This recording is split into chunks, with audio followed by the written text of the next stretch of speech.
এই দুদিন বাবা আর মা ছিল, সকালটা বেশ আমার তাড়াতাড়ি হচ্ছিল। বাবা মা তো কালকে চলে গেছে, আজকে একটু বেলা করেই ঘুম থেকে উঠেছি। বেলা মানে 7টার মধ্যে ঘুম থেকে আমি উঠে যাই, বেশি দেরি করি না।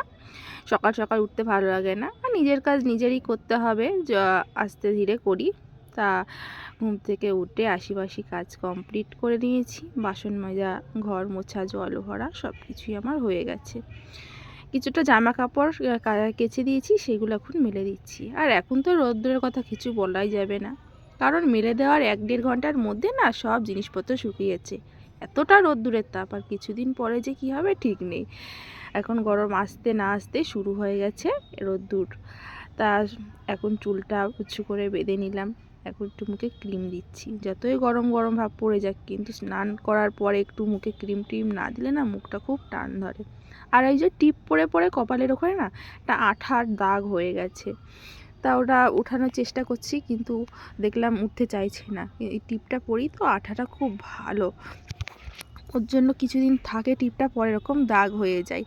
তা যাই হোক, এখন আমি ঠাকুর পুজো করে নেব, কারণ সকালবেলা আশিবাসি কাজ কমপ্লিট, স্নান টান করার পরে ঠাকুর পুজো করে নিয়ে তারপরে বাদবাকি কাজের দিকে যাই।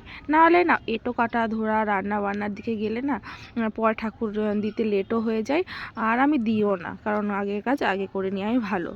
ঠাকুর পুজো করে নিলে পারে মনেও শান্তি, একদিকে মনে হয় যে বড় কাজটা আমার হয়ে গেছে, এবারে যা খুশি তাই করো।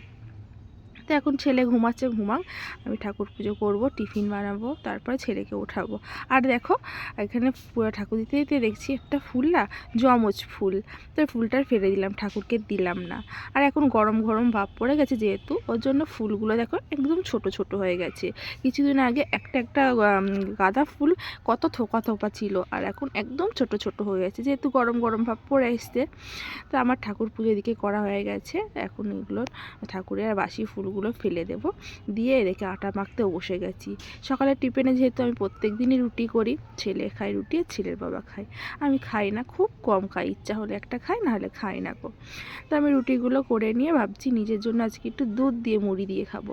চা না আর ভালো লাগছে না খেতে, যেহেতু আমি এতটা চা খেতে ভালোবাসি না, আর এই গরম চলে এসছে যেহেতু, আমি চাও আরও খাবোই না, কারণ আমার ভালো লাগে না খেতে।